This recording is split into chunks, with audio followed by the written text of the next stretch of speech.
Selamat sore kawan pajak, ketemu lagi di Tax Live nih. Sambil kita lihat biar IG Live-nya semua follower muncul nih, IG Dijen Pajak RI dan teman-temannya dan followernya. Sambil diajak ya kawan-kawan yang lain untuk ikut join. Hari ini kita akan membahas mengenai upaya hukum perpajakan.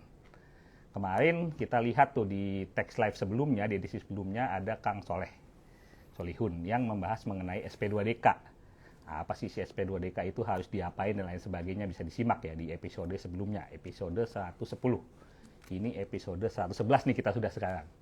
Nah, di episode sebelumnya lagi, episode 109 ya berarti ya, kita udah sempat membahas mengenai juga upaya hukum perpajakan, tapi hanya sebagian. Kita di sini akan melanjutkan hari ini. Ayo diajak teman-temannya, mungkin bisa sapa-sapa dulu, ada yang dari mana saja nih teman-teman nih. Sambil saya cek juga di timeline ya. Oke.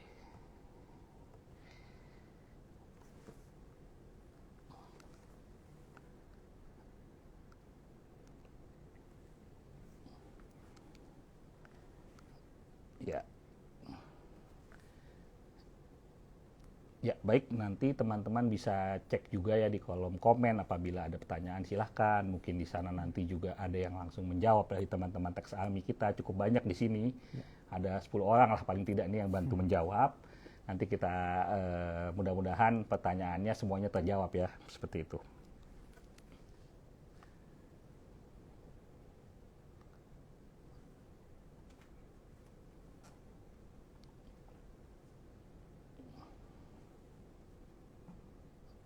Ya. Nah, materi belum mulai sudah ada yang bertanya nih dari Pak CDOM nih terkait dengan sertifikat digital nih. Mungkin teman-teman Tax Army tolong dibantu ya menjawab ya. Mungkin kita sapa-sapa dulu nih, dari mana saja nih teman-teman nih. Ada yang banyak bertanya dari Pak Rahmat nih, dari mana nih Pak Rahmat? Izin Pak. Bisa dituliskan.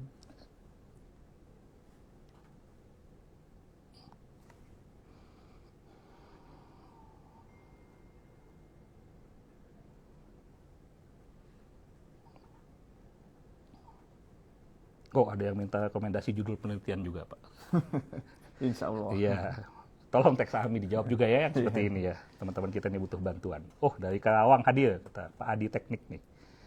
Kita tunggu sebentar ya sambil biar agak banyak yang hadir ya. Oh, dari Tangerang tadi katanya.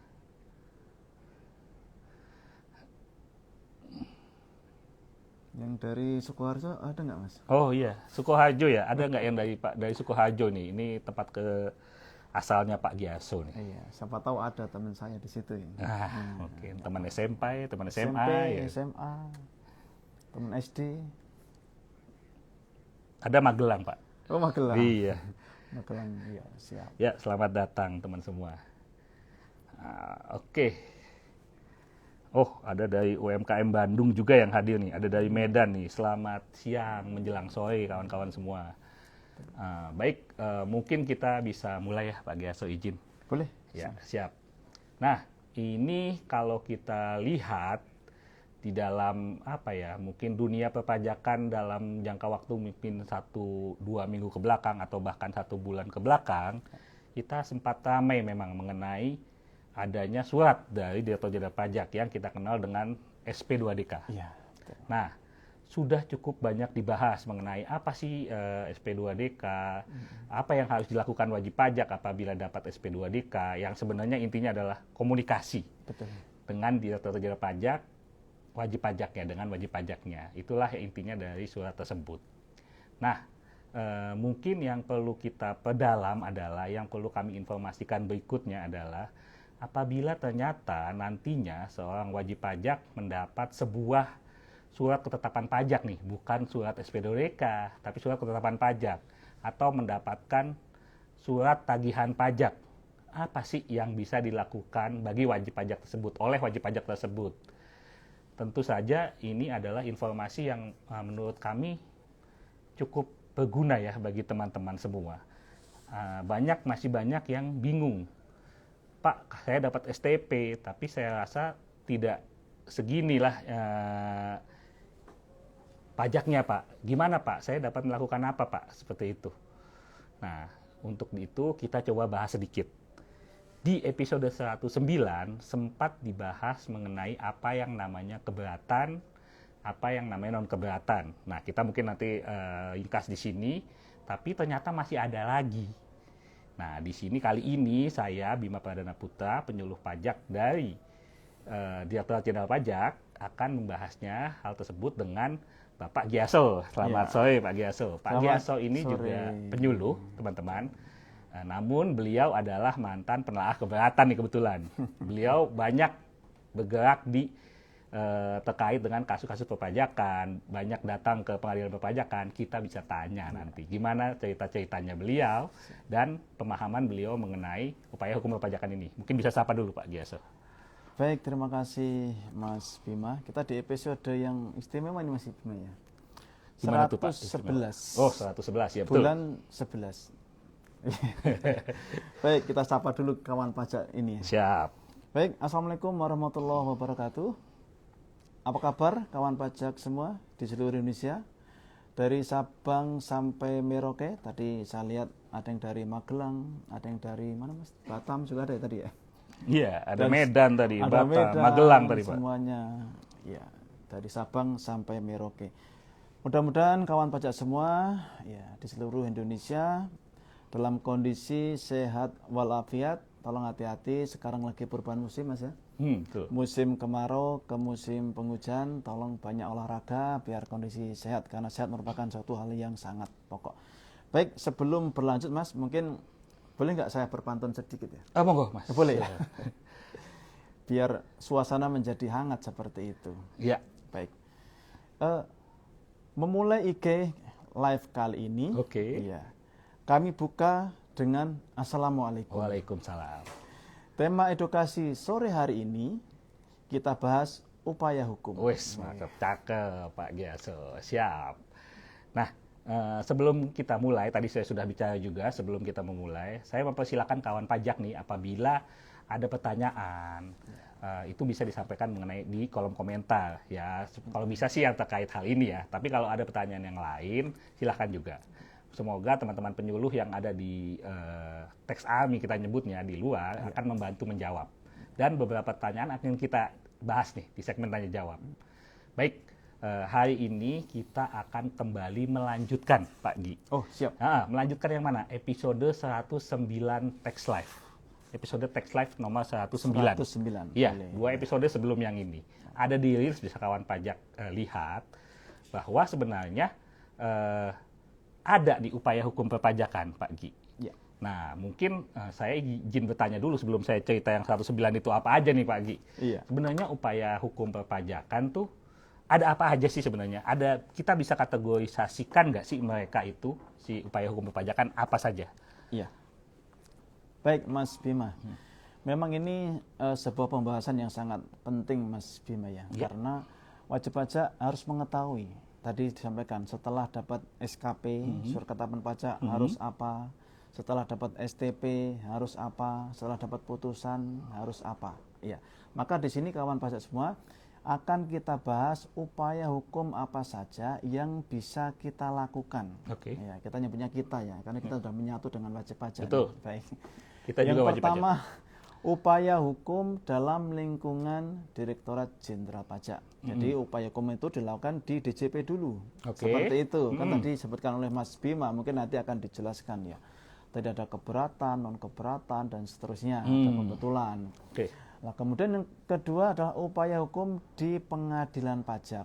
Ini di luar Direktorat Jenderal Pajak, Pak ya? Di luar Direktorat Jenderal Pajak. Mungkin kalau di DJP takutnya yang mengadili orang DJP sendiri, letak keadilannya di mana? Seperti itu. Maka peradilan di dalam Direktorat Jenderal Pajak disebut juga peradilan semu atau toleransi peradilan. Maka perlu pengadilan yang lebih murni, Mas Bima. Yaitu di upaya hukum di pengadilan pajak. Setelah itu apakah sudah selesai? Ternyata masih ada, yaitu upaya hukum luar biasa berupa peninjauan kembali di Mahkamah Agung. Lah ini yang akan kita bahas, Mas. Siap. Berarti ada 3 ya Pak sebenarnya ya. Ada yang upaya hukum wajib pajak bisa adukan di lingkungan Direktorat Jenderal Pajak. Betul. Ini biasanya tentu saja pengajuannya di kantor pelayanan pajak ya. Iya. Ada upaya hukum di pengadilan pajak ya Pak ya. Betul ya. Mungkin kita mengenal sebagai banding dan gugatan, betul ya Pak ya? Iya, betul. Betul, siap, oke. Nanti kita bahas satu-satu. Ada juga upaya hukum luar biasa kita nyebutnya. Ya. Kita kenal dengan nama peninjauan kembali. Ini lokasinya di Mahkamah Agung yang memproses ya. Seperti itu. Oke, baik Pak. Kalau untuk yang pertama, ini kebetulan sudah dibahas nih Pak di 109 Pak, episode 109 Pak. Iya, pas Nah, 109. Iya, Mas ini Rumadi yang dengan Pak Rumadi penyuluh dari Direktorat Jenderal Pajak juga. Upaya hukum di lingkungan Direktorat Jenderal Pajak itu intinya sebenarnya pengajuannya pasti di kantor pelayanan pajak. Betul. Sepakat ya Pak ya? Betul. Nah, secara bentuk ada 3 sebenarnya. Ada yang berupa pembetulan pasal 16 KUP. Ya. Pasal 16 itu apa sih? Pasal 16 itu adalah yang misalnya apabila di dalam keputusan-keputusan tersebut pada saat diterbitin terdapat kesalahan. Bisa kesalahan tulis, kesalahan hitung, atau kekeliruan dari sisi ketentuan yang digunakan. Itulah yang pasal 16. Nah, ini mungkin ada waktunya nih, 6 bulan diproses selesai. Nah, ada juga yang namanya keberatan. Nah, keberatan itu atas SKP dan SKPLB, mau SKPKB, ataupun yang atas pemotongan pihak ketiga biasanya. Ini juga sama, diajukannya di Direktorat Jenderal Pajak, di KPP, seperti itu. Ada beberapa syarat, misalnya harus diajukan dalam jangka waktu 3 bulan. Dia juga harus bayar dahulu, paling tidak sejumlah yang disetujui oleh wajib pajak saat pemeriksaan, dan lain sebagainya. Betul. Nah, untuk detailnya nih, bisa dilihat di episode Tax Live 109. Bisa lihat di 2 episode saja, hanya dilihat aja di Reels, ada, mungkin bisa dicek. Nah, ada satu lagi yang kita nyebutnya adalah pengurangan sanksi ya Pak ya. Betul. Itu ada di pasal 36 KUP, Ketentuan Umum Perpajakan. Dia macam-macam, bisa berupa pengurangan atau penghapusan sanksi, bisa pengurangan atau pembatalan SKP, bisa pengurangan ataupun pembatalan STP, betul ya Pak ya? Betul, seperti itu. Maksimal diajukan 2 kali untuk pengurangan PPh pasal 36, seperti itu. Untuk pengurangan pasal 36 KUP, seperti itu. Nah, untuk yang upaya hukum yang di dalam lingkungan Direktorat Jenderal Pajak, kita anggap selesai dulu nih Pak Gi. Betul. Udah, kita wajib pajak tolong cek ke Tax Live episode 109. Dia sudah cukup jelas di sana.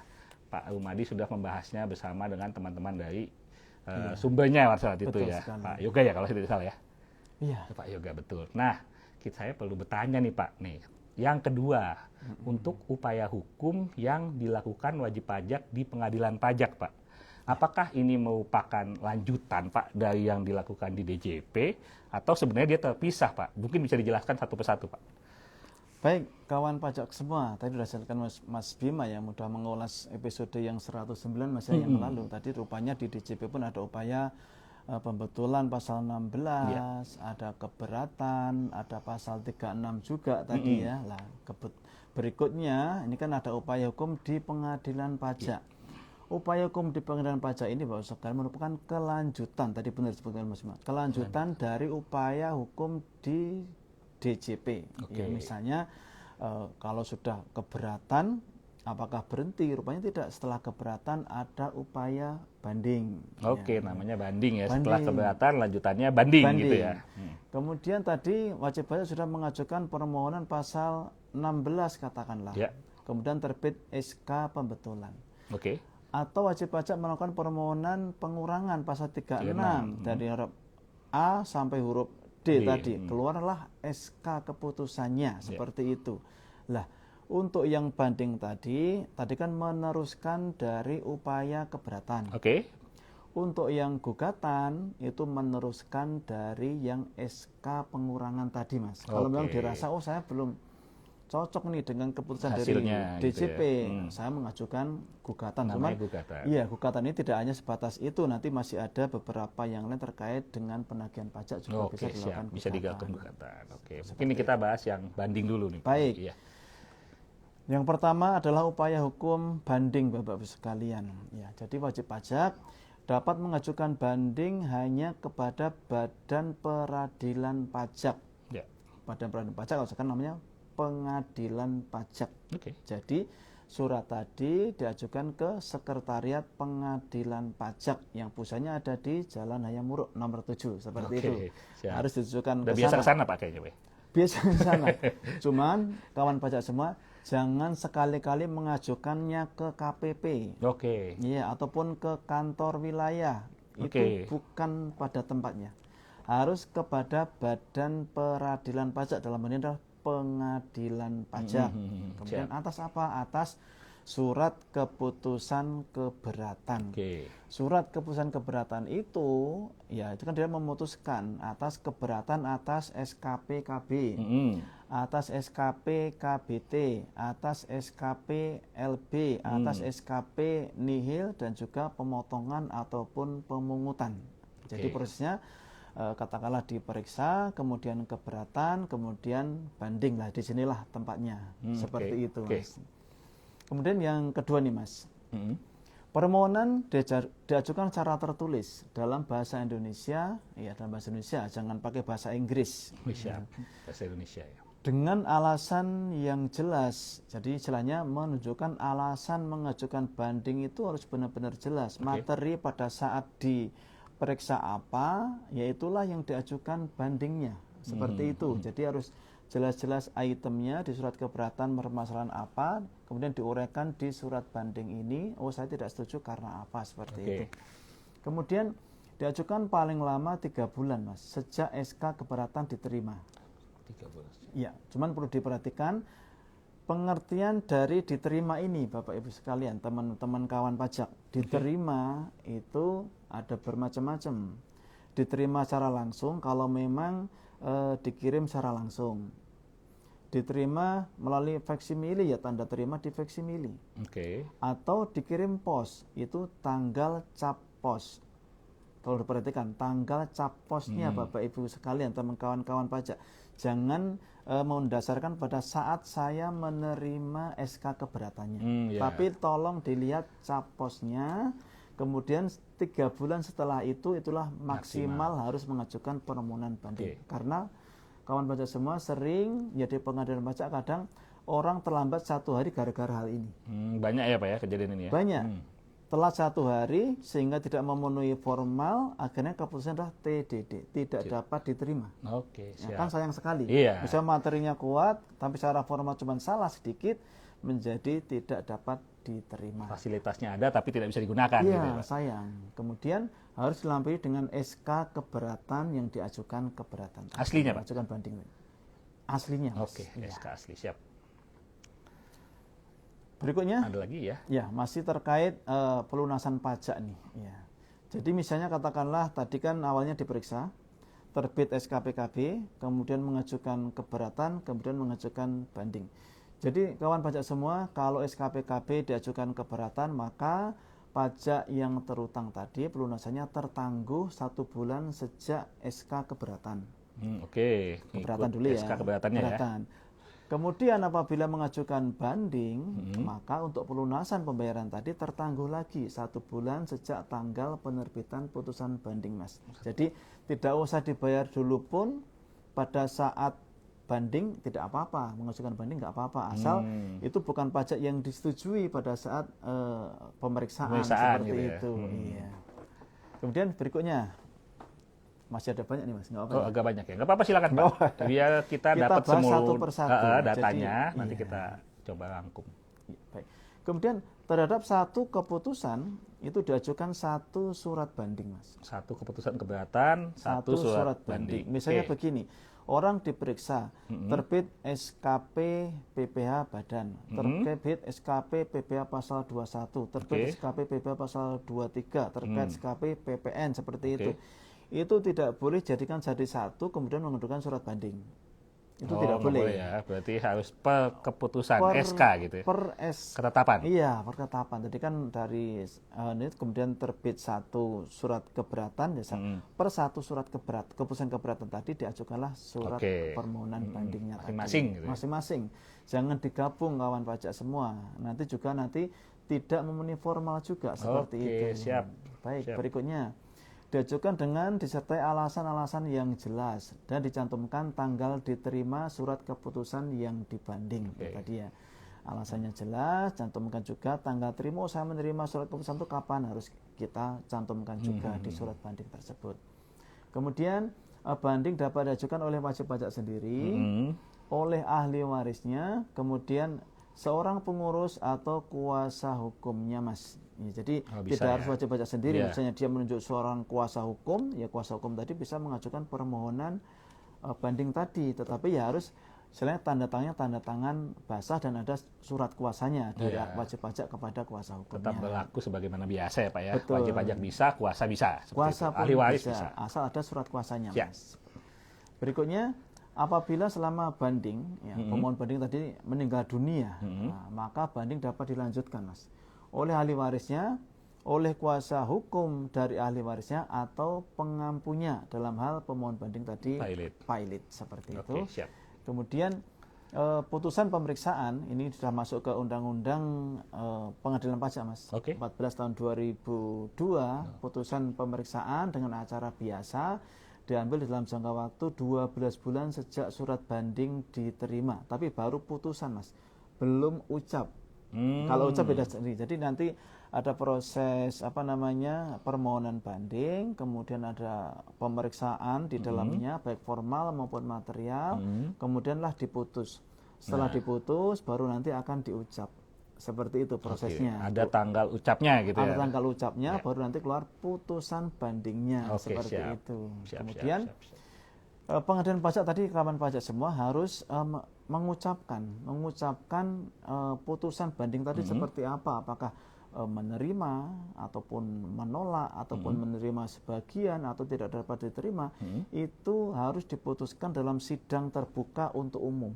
Jadi tidak boleh sendiri-sendiri. Saya memutuskannya pas malam hari nggak boleh, gitu atau ya, di ruang tersendiri nggak boleh, harus terbuka untuk umum. Itu untuk yang banding. Ya, baik Pak Gi, kalau kita lihat ini kan secara syarat sebenarnya cukup jelas dan bisa kita cek ya Pak ya. Betul. Waktu diputuskannya juga bisa kita cek di aturan. Mungkin yang ingin saya tanyakan nih Pak Gi, selama proses banding ini yang Pak Gi pernah jalani, itu biasanya wajib pajak yang masalah apa ya Pak? Selain tadi ya, yang 3 bulan itu ya Pak ya, yang harus diperhatikan ya. 3 bulannya jangan sampai terlewat, biar fasilitas untuk melakukan upaya hukum bandingnya bisa dilaksanakan. Betul. Ada lagi nggak Pak? Misalnya biasanya kekurangannya di dokumen awalnya kah atau apa biasanya gitu Pak? Gimana Pak?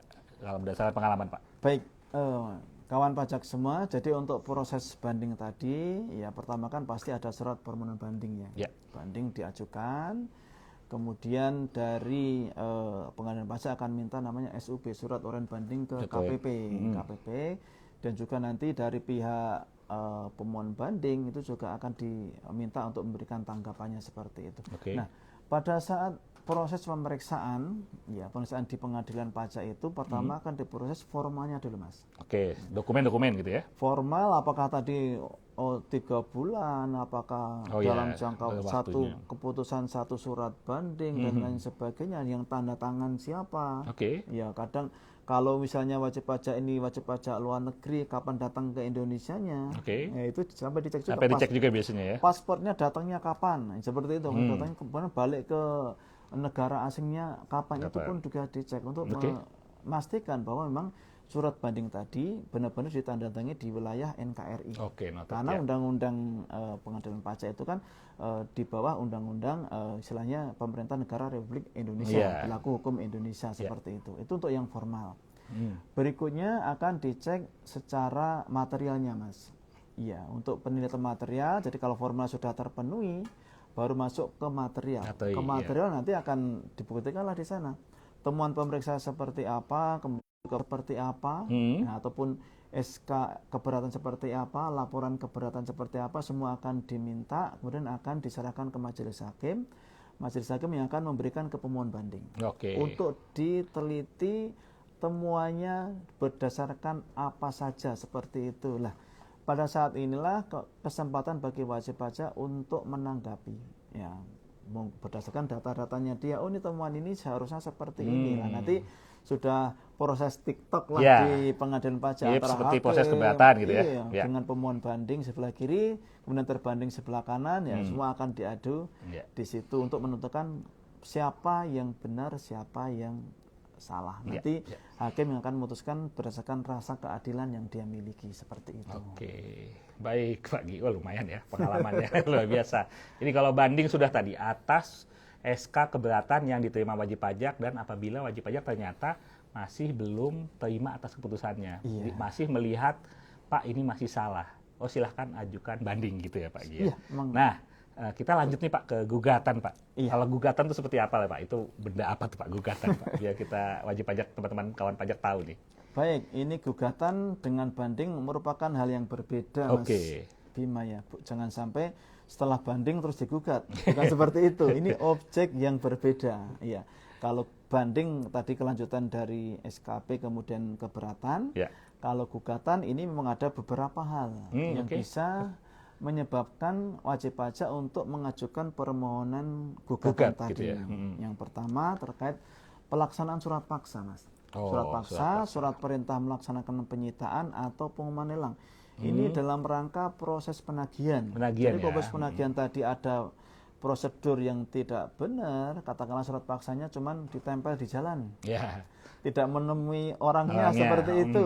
Tidak ada saksi dari kelurahan dan sebagainya, ya maka bisa nanti surat paksa tersebut cacat prosedur sehingga nanti majelis hakim bisa mengabulkan gugatan dari pihak penggugat. Kemudian ada surat perintah melaksanakan penyitaan, ini kelanjutan dari surat paksa. Setelah surat paksa ada namanya SPMP. Nah, SPMP pun juga bisa digugat. Bahkan sampai pengumuman lelang pun juga bisa dilakukan gugatan seperti itu. Karena semuanya sebenarnya ada tata caranya untuk mengeluarkannya. Apalagi Pak? Selain apa, hanya atas penagihan itu aja? Penagihan, kemudian ada keputusan pencegahan dalam rangka penagihan pajak. Ini tidak boleh ke luar negeri dalam rangka ini, itu pun bisa bisa digugat kawan pajak semua. Kemudian yang ketiga yang mungkin paling banyak, keputusan yang berkaitan dengan pelaksanaan keputusan perpajakan.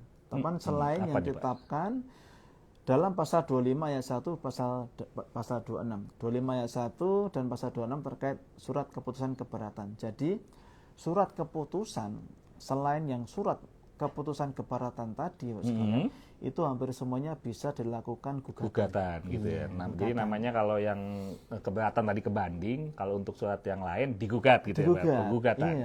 Apakah prosedurnya sudah benar? Misalnya wajib pajak mengajukan 361A ya, terkait pengurangan sanksi ataupun 361B terkait pengurangan pembatalan SKP katakanlah. Kalau memang prosedurnya tidak benar, ya nanti dengan gugatan ini 36 yang sebelumnya katakanlah ditolak bisa menjadi diterima.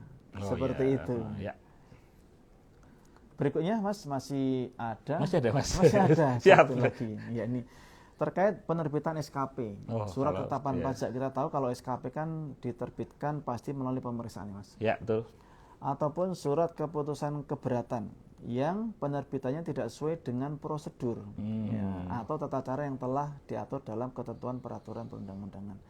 Ya mungkin istilahnya keluar SKP tiba-tiba tanpa SPHP, tiba-tiba keluar SKP gitu aja tanpa adanya SP2, tanpa adanya pembahasan. Ada prosedur yang kita tahu dilompatin gitu ya. Lompatin. Kalau zaman dulu saya kurang tahu apakah ada atau tidak. Kalau sekarang harusnya tidak boleh ada seperti ini. Betul. Kalau terjadi tiba-tiba keluar SKP, ya jangan khawatir wajib pajak. Ini saya tiba-tiba keluar SKP tanpa pemeriksaan. Ajukan gugatan. Nanti insya Allah kalau memang benar seperti itu, gugatan akan diterima oleh pengadilan pajak. Baik Pak. Kalau untuk persyaratannya apa Pak? Secara umum aja Pak mungkin Pak. Kalau persyaratannya gugatan ini. Persyaratan, ya tadi harus secara tertulis juga Mas. Sama, tertulis ya. Dalam bahasa Indonesia kepada pengadilan pajak. Melalui sekretaris juga ya? Sekretariat Pengadilan Pajak.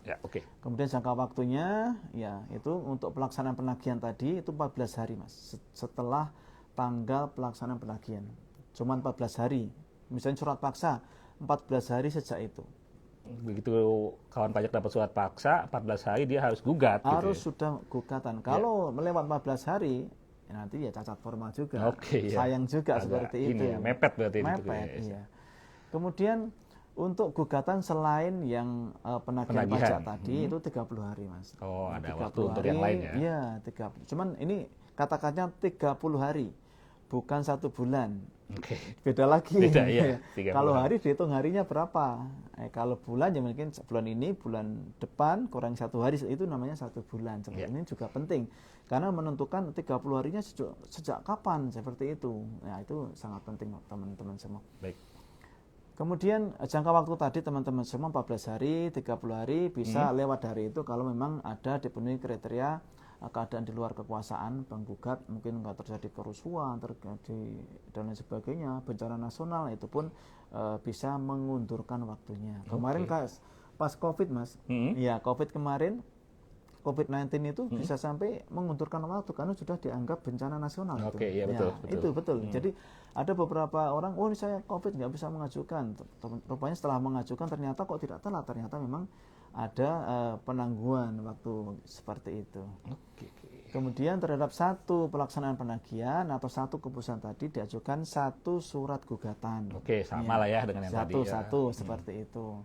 Kemudian juga dapat diajukan oleh penggugat, oleh ahli warisnya, oleh pengurusnya, oleh kuasa hukumnya, disertai dengan alasan yang jelas seperti itu, Mas. Baik. Kurang lebih seperti itu gambaran terkait gugatan. Ya, baik ya kawan pajak ya. Jadi ini cukup jelas dan panjang nih untuk yang kalau dari sisi pelaksanaan di pengadilan pajaknya untuk gugatan mungkin sama ya Pak, dengan bandingnya tidak jauh berbeda ya? Tidak jauh berbeda. Siap. Ada Karena formal, memang ada material. Kawan pajak ini tergantung tempatnya di mana nih gitu loh. Karena ini adalah tempat yang sama antara banding dan gugatan, yaitu di pengadilan pajak, ya secara prosesnya tidak jauh berbeda. Seperti itu. Hanya mungkin kita perhatikan mana sih dokumennya, mana sih formulir dan lain sebagainya. Betul sekali. Baik Pak Gi, tadi ada satu lagi ya yang upaya hukum luar biasa Pak. PR kita masih satu lagi. Kembali ya. Dan yang terakhir ini. Ya, peninjauan kembali Pak. Itu di Mahkamah Agung ya Pak ya. Mungkin bisa dijelasin Pak. Betul sekali. PK ini seperti apa gitu. Baik. Jadi katakanlah tadi yang mengajukan banding sudah menerima putusan banding, penggugat sudah menerima putusan gugatan, maka kalau memang masih dirasa belum adil Mas, ya mungkin waktu di pengadilan merasa ternyata saya belum menyampaikan data yang sebelumnya belum terungkap atau sebagainya, sehingga putusannya dirasa belum adil, itu masih bisa mengajukan permohonan peninjauan kembali. Ini disebut juga upaya hukum yang luar biasa. Ini udah terakhir nih Mas. Setelah luar itu biasa itu karena terakhir gitu sudah ya. Terakhir sudah tidak ada untuk upaya hukum lagi setelahnya seperti itu. Ini maka final seperti itu.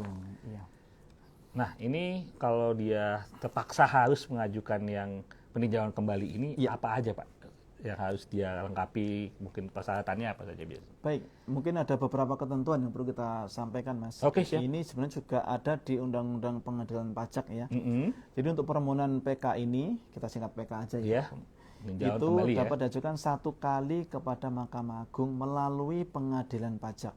Ini jadi suratnya tertulis yang terhormat Ketua Mahkamah Agung, jalan sekian kan. Kemudian di bawahnya melalui Ketua Pengadilan Pajak. Ada seperti itu. Ya. Jadi bukan langsung ke Mahkamah Agung, tetapi tetap melalui Pengadilan Pajak. Pengadilan Pajak nanti akan meneruskan ke Mahkamah Agung. Ini sangat penting Mas. Takutnya nanti juga datang bawa langsung ke sana. Ternyata ada prosedurnya seperti itu. Kemudian permohonan PK tadi tidak menangguhkan atau menghentikan pelaksanaan putusan Pengadilan Pajak. Kalau sudah ada putusan banding atau putusan gugatan tadi, itu sebenarnya sudah inkrah ya.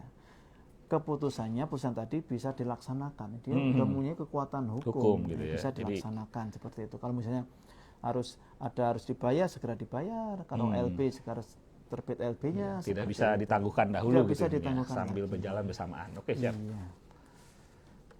Dan berikutnya permohonan PK tadi dapat dicabut sebelum diputus. Kalau memang merasa ini saya percuma ngajuin PK, ini data saya yang baru tidak ada, mungkin saya merasa lemah lah seperti itu, bisa aja dicabut daripada nanti berlarut-larut, udah cabut aja lah putusan PK-nya, permohonannya itu pun tidak masalah juga seperti itu. Siap. Masih ada lagi nggak Pak? Ya, ini masih ada sedikit Mas sepertinya. Siap. Iya.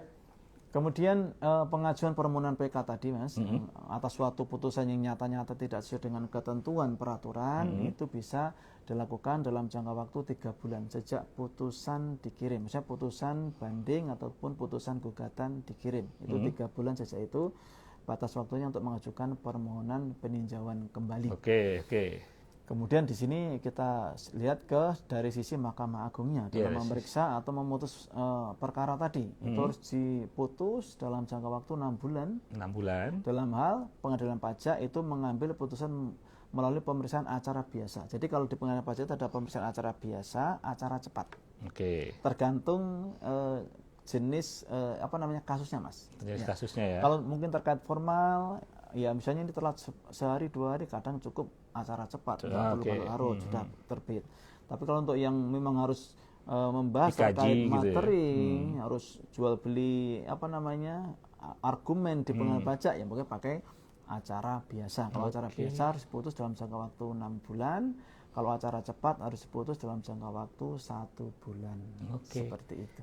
Jadi kalau di Mahkamah Agung ini berbeda nggak Pak secara proses dengan yang di pengadilan pajak? Apakah nantinya kawan pajak tetap harus dia membuat surat uraian, membuat mungkin jawaban dan lain sebagainya, itu gimana Pak biasanya Pak? Berbeda tidak? Kalau di proses peninjauan kembali memang agak berbeda Mas dengan di pengadilan pajak. Kalau di pengadilan pajak dari surat permohonan, kemudian nanti ada harus persidangan dan lain sebagainya. Ya. Tapi kalau untuk di peninjauan kembali ini tidak ada proses persidangan. Jadi cukup mengajukan permohonan peninjauan kembali, dilengkapi dengan data yang sekuat-kuatnya dan terutama data baru, Mas. Data yang sebelumnya belum terungkap, digunakan gitu ya. Iya, data belum terungkap, kemudian diajukanlah PK. Kalau data yang sampaikan data yang sama aja, ya mungkin nanti hasilnya juga percuma, seperti itu. Kurang lebih prosesnya seperti itu. Lebih ke dokumen lah seperti itu ya. Perang antara data sini, data situ, nanti hakim yang akan memutuskan. Baik. Ini menurut saya sudah cukup jelas ya, cukup panjang Pak ya. Mungkin kita lari ke teman-teman nih, ke audiens nih, ada komen nggak yang menarik nih teman-teman sudah mulai list. Di sini Pak, di depan Pak, kalau mau lihat Pak. Banyak. Mungkin di sini yang pertama dari Gary J. Manutun dulu Pak. Dia bertanya, apakah untuk banding dia harus memakai jasa pengacara pajak Pak? Tadi kelihatannya sempat dijelaskan nih, kalau untuk banding saya nggak begitu ngerti Pak, harus pakai jasa pengacara atau gimana? Atau pakai kuasa atau gimana Pak? Dari Pak Gary J. Manutun. Ini mungkin sering di pengadilan pajak kali ya. Oh gitu? Bisa jadi dari namanya Mas. Oh siap, namanya ya. Banding apakah harus memakai jasa pengacara pajak? Tadi udah sampaikan. Ya. Banding tadi bisa diajukan oleh diajukan oleh wajib pajak sendiri. Nah, oleh ahli warisnya juga bisa Mas. Ahli warisnya bisa, kemudian oleh seorang pengurus dari perusahaan bisa, ataupun kuasa hukumnya. Mungkin dalam hal ini kuasa hukum ini mungkin juga pengacara pajak pun bisa, asal dia memiliki kartu istilahnya sebagai kuasa hukum. Jadi ada lisensinya sebagai kuasa hukum yang diterbitkan oleh pengadilan pajak. Ada kuasa hukumnya, ada kartunya. Nanti juga ditanya ini berlakunya tinggal berapa hari loh ya, kadang harus diperpanjang kayak gitu lah. Kalau udah punya itu, kemudian ada surat kuasa dari wajib pajaknya sendiri, ya dia bisa mengajukan permohonan banding seperti itu. Jadi sebenarnya bisa sih wajib pajak sendiri. Intinya bisa. Ahli warisnya pun bisa ya padahal ya. Cuman kadang wajib pajak kan tidak memiliki kemampuan Mas untuk menyiapkan dokumen, untuk berargumentasi di depan majelis hakim yang mulia. Kadang kan perlu mental tersendiri seperti itu. Kadang udah saya pakai pengacara pajak, pakai konsultan pajak, ya silakan. Itu kan hak dari wajib pajak. Siap Pak. Ini ada lagi nih, masih ada satu lah mungkin Pak ya, kita coba satu lagi dari Pak Irwan Ekis nih Pak. Nah, untuk pengajuan hukum pasal 361A ada batas waktunya nggak sih Pak sebenarnya Pak? Ini agak lari sedikit nih dari bahasan kita, ini bahasan yang di Tax Live edisi 109 sebenarnya Pak. Baik. Untuk pasal 361A nih, pengurangan sanksi ya berarti ya. Ada batas waktu nggak sebenarnya Pak? Dari Pak Irwan Ekis Pajak. Ekis Pajak. Upaya hukum pengajuan 361A ada batas waktu enggak? 361A tadi perlu kita sampaikan teman-teman semua, pengurangan atau penghapusan sanksi administrasi berupa bunga, denda dan kenaikan yang terutang, ya istilahnya kemudian, tetapi bukan karena kekhilafan wajib pajak atau bukan karena kesalahan wajib pajak.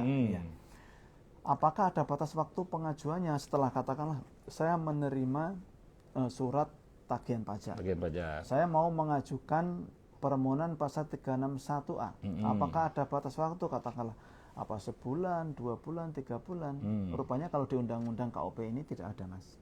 Tidak ada, silakan, tidak ada batas waktu untuk mengajukan.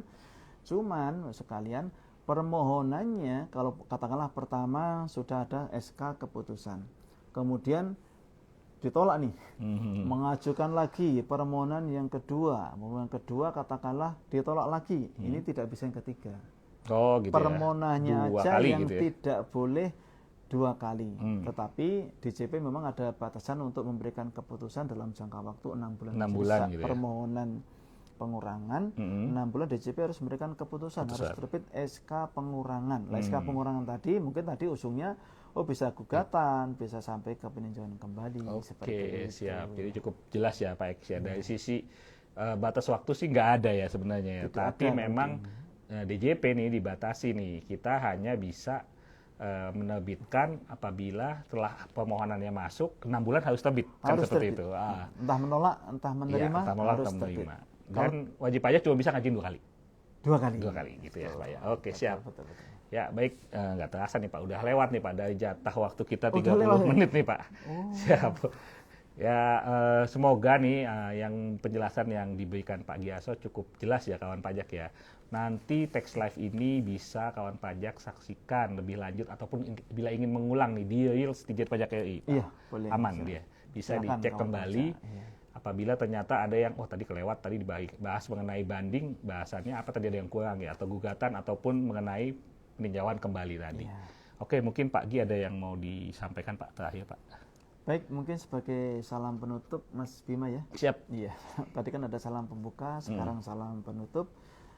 Baik kawan pajak, semoga sedikit yang kami sampaikan pada sore kali ini bisa menambah pengetahuan dan keterampilan perpajakan bagi kawan pajak semuanya. Terima kasih atas segala perhatiannya dan mohon maaf atas segala kekurangan dalam penyampaian. Demikian akhir kata, Assalamualaikum warahmatullahi wabarakatuh. Waalaikumsalam. Baik kawan pajak, sampai jumpa di Tax Live episode berikutnya. Terima kasih atas kehadiran dan atensi kawan pajak semua.